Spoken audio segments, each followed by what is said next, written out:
बिस्मिल्लाहिर्रहमानिर्रहीम। अस्सलाम वालेकुम डियर स्टूडेंट्स, मैं हूं मोहम्मद वाजिद, आपका बायो टीचर। आज हम इंशाअल्लाह 10th क्लास की बायो का जो एक टॉपिक हमारा चल रहा है गैसेस एक्सचेंज इन ह्यूमंस, उसका जो पार्ट है एयर पैसेज वे, इसका जो नेक्स्ट पार्ट है वो पढ़ेंगे। फर्स्ट पार्ट हमने पीछे पढ़ लिया है, तो इंशाअल्लाह फेरिंग्स तक तो हमने पढ़ लिया था। आज हम इंशाअल्लाह लैरिंग्स से स्टार्ट करेंगे। हम यानी कि आपको ये पढ़ाया जाएगा कि लैरिंग्स क्या होता है, उसके बाद कौन कौन से पार्ट्स हैं जहाँ से एयर पास करके किसके अंदर, लंग्स के अंदर दाखिल होती है। तो स्टूडेंट, ये जैसे कि आप पढ़ रहे हैं एयर पैसेज वे, तो इसमें टॉपिक जो आपका है वो है लैरिंग्स। क्या नाम है? आज का जो टॉपिक है वो है लैरिंग्स। तो देखिए स्टूडेंट, लैरिंग्स क्या होता है? लैरिंग्स का जो दूसरा नाम है उसका कहते होते हैं वॉइस बॉक्स। क्या होती है? Voice box. आवाज़ पैदा करने वाला खाना भी इसको कहते होते हैं, यानी कि इसमें से आवाज़ पैदा होती है। तो स्टूडेंट, सिर्फ लैरिंग्स ही आवाज़ पैदा नहीं करता, हमारे बॉडी के और पार्ट्स हैं जो हेल्प करते हैं उसकी। जिस तरह हमारे दांत, ठीक, हमारे जास, हमारे जबड़े, हमारी चीक्स हो गई, हमारी ज़ुबान हो गई, ये भी वॉइस यानी कि वॉइस बॉक्स यानी कि लैरिंग्स की हेल्प करती है। क्या करने के लिए? यानी कि आवाज़ पैदा करने के लिए, वॉइस पैदा करने के लिए। तो स्टूडेंट, ये आपको पता होगा। देखिए, बाकी जानवरों के अंदर हर जानवर साउंड पैदा कर सकता है, लेकिन अल्लाह ताला ने जो आवाज़ पैदा करने की, जो स्पीच करने की सलाहियत अदा की है, जो एक गिफ्ट से नवाजा है, वो अशरफुल मखलूक़ात यानी कि इंसान को नवाजा है। यानी कि हम लोग हैं, यानी कि अगर हम ये देख लें कि हम स्पीच कर सकते हैं, हम बोल सकते हैं, लेकिन दूसरे जो जानवर होते हैं वो स्पीच नहीं कर सकते, वो साउंड पैदा कर सकते हैं। अब देखें, अल्लाह ताला ने हमारे अंदर क्या रखा है? लैरिंग्स रखा है, वॉइस बॉक्स रखा है, जिससे आवाज़ पैदा होती है। देखिए, मैंने आपको पिछले लेक्चर के अंदर बताया था कि लैरिंग्स होता कहाँ है। ये देखें, ये मैंने कहा था कि ये फेरिंग्स का फर्श है, ये फेरिंग्स का एंड हो गया। अब फेरिंग्स डिवाइड हो गई दो पार्ट्स में। ये नीचे जा रही है, कौन सी नाली थी? आपको बताया गया था, ये थी आइसोफेगस। क्या नाम था? आइसो फैगस। एसोफेगस का मतलब क्या होता है? एक ऐसी नाली जो खुराक लेकर किस में जाती है? स्टमक में जाती है। अच्छा, ये वाली नाली कौन सी थी? ट्रैकिया थी। ट्रैकिया। और ट्रैकिया का जो टॉप होता है, ऊपर वाला ये वाला पार्ट, ये वाला हिस्सा क्या कहलाता है? जिसके आज हम स्टडी कर रहे हैं, जिसका नाम है लैरिंग्स। ये इसको लैरिंग्स कहते होते हैं स्टूडेंट्स, ठीक है। ये क्या होता है? लैरिंग्स। मैंने बताया था कि हवा, ये देखें, ये इंटरनल नॉस्ट्रल्स, यहाँ से हवा, ये देखें ना, ये निकल के आ रही है। यहाँ से हवा किसके अंदर? इस सुराख के जरिए किसके अंदर आती है? लैरिंग्स के अंदर आती है। इस सुराख का नाम मैंने आपको बताया था कि इस सुराख को क्या कहते हैं? ग्लॉटिस। क्या कहते होते हैं? ग्लॉटिस, ठीक है। ये सुराख क्या कहलाते हैं? ग्लॉटिस। इसके ऊपर मैंने कहा था कि पर्दा सा होता है, जो खुराक जैसे गुजर रही होती है तो वो पर्दा इसको बंद करता है, उसको क्या कहते होते हैं? एपीग्लॉटिस। क्या कहते होते हैं? एपीग्लॉटिस, ठीक है। अब ये ग्लॉटिस सुराख है और उसके ऊपर पर्दा एपीग्लॉटिस होता है। तो ये इंटरनल फेरिंग्स का रास्ता, ये वाला फेरिंग्स है, पी, ये फेरिंग्स, ठीक। ये फेरिंग्स हम कह सकते हैं ना, इंटरनल जो नॉस्ट्रल्स है, अंदरूनी हमारे जो दो सुराख होते हैं जबान के पीछे, जो फेरिंग्स वाला रास्ता है, तो यहाँ से ये हवा दाखिल होती है किसके अंदर? कहाँ से दाखिल होती है? ग्लॉटिस से दाखिल होती है। किसके अंदर चली जाएगी? लैरिंग्स में चली जाएगी। तो लैरिंग्स को क्या कहते होते हैं? वॉइस बॉक्स कहते होते हैं। तो वॉइस बॉक्स कहते हैं, तो वॉइस वहाँ से पैदा होती है। फिजिक्स का रूल है कि हमेशा जो sound produce from the vibrating body, कि हमेशा जो साउंड होती है, आवाज़ जो होती है, वो कहाँ से पैदा होती है? वाइब्रेटिंग बॉडी से पैदा होती हैं। तो क्या हमारे अंदर भी कोई वाइब्रेट करने वाली चीज़ अल्लाह ताला ने रखी हुई है जो लैरिंग्स के अंदर ये आवाज़ पैदा करते हैं? ज़ाहिरी बात है, जी हाँ, ये वाइब्रेट करने वाली चीज़ है, जिसको हम क्या कहते हैं? Vocal cords. क्या कहते होते हैं?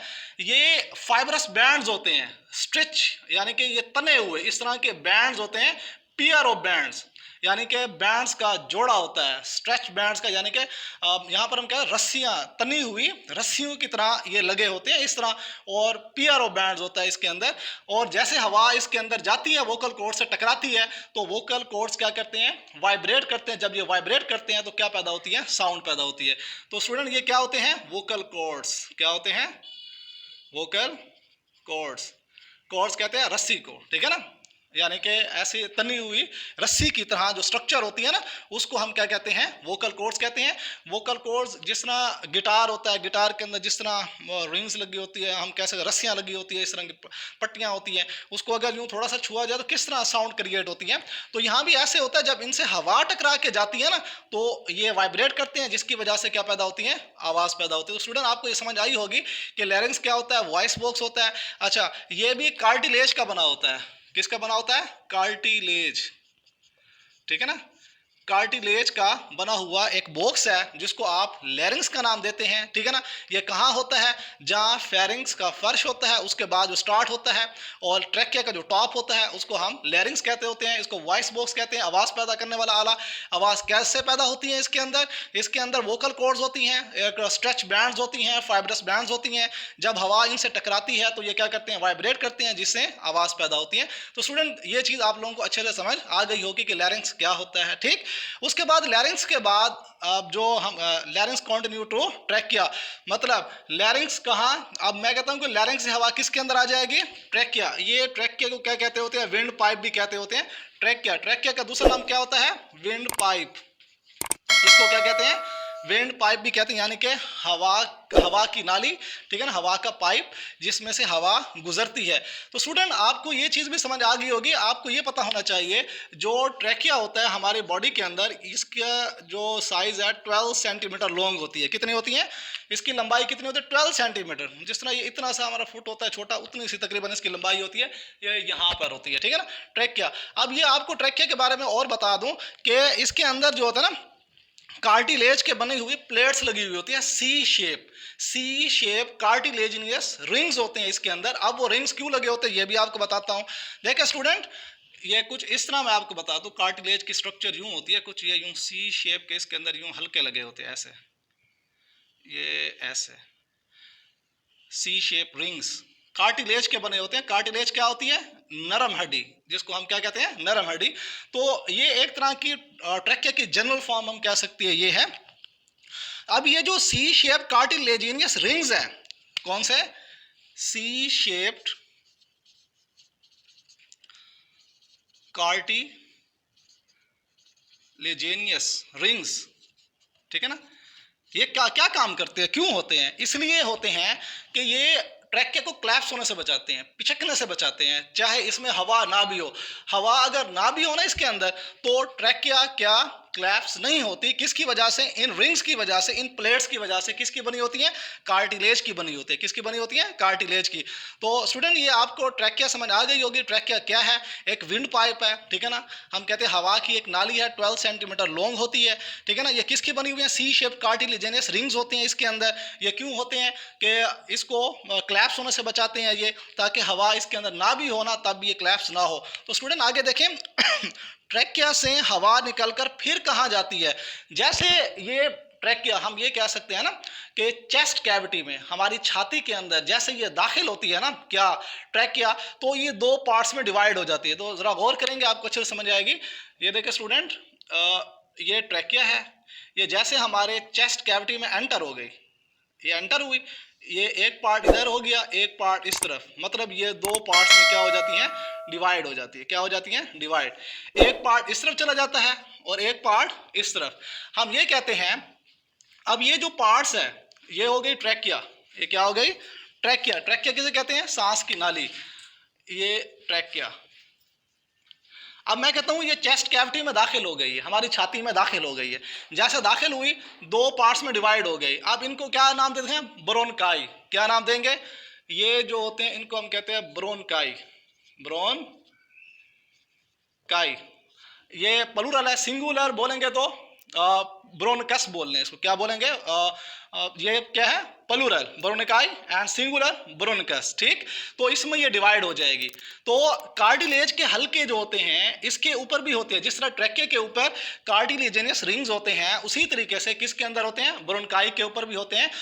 लेकिन जैसे जैसे हम इससे दूर चलते जाते हैं, जैसे दूर होते जाते हैं, तो उस वक्त क्या होता है, जितनी आप दूरी पर जाएंगे, किससे, ट्रैकिया से दूरी पर जाएंगे, कार्टिलेज उतरता जाएगा, कार्टिलेज बारीक होता जाएगा, कम से कम जितनी नालियां बारीक होती जाएंगी कार्टिलेज क्या होता जाएगा, खत्म होता जाएगा। तो जैसे ही यही जो आप देखें हम ब्रोनिकाई तक पहुंचाए, ब्रोनिकाई मजीद जब लंग्स के अंदर दाखिल हो जाती है, ठीक, ब्रोनिकाई किसके अंदर दाखिल होती है, फेफड़ों में जब दाखिल होती है तो मजीद छोटी छोटी नालियों में डिवाइड हो जाती हैं। स्टूडेंट ये देखिए जिस तरह ये मैं कहता हूं कि एक तरह का ये लंग्स इस तरह से बना देते हैं, जैसे ये कौन यहां पर आप देखें ब्रोनिकाई जैसे किसके अंदर एंटर होगी, किसके अंदर, लंग्स के अंदर, फेफड़ों में जैसे दाखिल होगी तो मैं कहता हूं कि बारीक बारीक नालियों में ऐसे यूं डिवाइड हो जाएगी ऐसे, ठीक है, इधर भी ऐसे ये डिवाइड हो जाएगी, ठीक है। अब इन नालियों को क्या कहेंगे, वो ब्रोनिकाई था, अब ये ब्रोनक्यूल्स बन जाएंगे। इन नालियों को क्या नाम दे देंगे, ब्रोनक्यूल्स। ये बारीक नालियां ब्रोनक्यूल्स, ये ब्रोनक्यूल्स हैं। मतलब देखें ट्रैकिया जैसे चेस्ट कैविटी में हमारी छाती में दाखिल हुई, इसके दो पोर्शन हो गए, कौन कौन से थे, ब्रोनिकाई थे ये दोनों, ठीक है ना, सिंगुलर को क्या कहा, ब्रोनिकस का, ठीक। अब जैसे यही जो ब्रोनिकाई है ये एंटर हो गए लंग्स के अंदर, फेफड़ों के अंदर, जैसे फेफड़ों में ये दाखिल हो गए तो ये और बारीक हो गए, जैसे ये बारीक हो गए इनमें से कार्टिलेज आहिस्ता आहिस्ता उतरता गया, कम होता गया, तो हम कहते हैं कि इन छोटी नालियों को ब्रोनक्यूल्स का नाम देते हैं। किसका नाम देते हैं, ब्रोनक्यूल्स का। अब देखिए स्टूडेंट ब्रोनक्यूल्स के बाद हवा कहाँ जाने वाली है, देखिए यहाँ पर इसका जो एंड होता है इस पे और बारीक छोटी छोटी सी नालियां होती है, यूं ऐसे ये छोटी छोटी सी नालियां होती है, ठीक है ना, इनको क्या कहते हैं, एलोव्यूलर डक्ट कहते हैं। क्या कहते हैं इन बारीक नालियों को, एलोव्यूलर डक्ट, एल्व्यूलर डक्ट्स, ठीक है ना, ये होती है एल्व्यूलर डक्ट्स। मतलब ट्रैकिया में हवा गई, ब्रोनिकाई में आई, फिर ब्रोनक्यूल्स में गई, ब्रोनक्यूल्स के बाद कहां गई, एल्व्यूलर डक्ट्स के अंदर। एल्व्यूलर डक्ट्स, उसके बाद एल्व्यूलर जो डक्ट्स होते हैं सबसे बारीक तरीन नालियां होती हैं, और मजीद आगे जाकर ना ये किसके अंदर खुलती हैं, पाउचेस के अंदर, ठीक है ना, क्लस्टर ऑफ पाउचेस, यानी कि ये गुच्छे होते हैं, थैलों के गुच्छे। पाउचेस किसे कहते हैं, थैले, छोटे छोटे थैलियों के अंदर जाके खुलते हैं, जिनको आप क्या कहते हैं, क्या नाम देंगे, एल्व्यूलाई, एल्व्यूलाई। इन क्लस्टर्स को देखें, ये छोटे छोटे यूं ऐसे ऐसे क्लस्टर्स होते हैं, गुच्छे होते हैं ये वाले, ठीक है ना, ये क्या होते हैं, एल्व्यूलाई, एल्व्यूलाई, ठीक है ना। ये एल्व्यूलाई ये सबसे लास्ट पार्ट होता है, आखिरी, जहां से यहां से हम कहते हैं ये एक रेस्पिरेटरी सरफेस होती है, ये सतह होती है जहां से गैसों का तबादला होते हैं।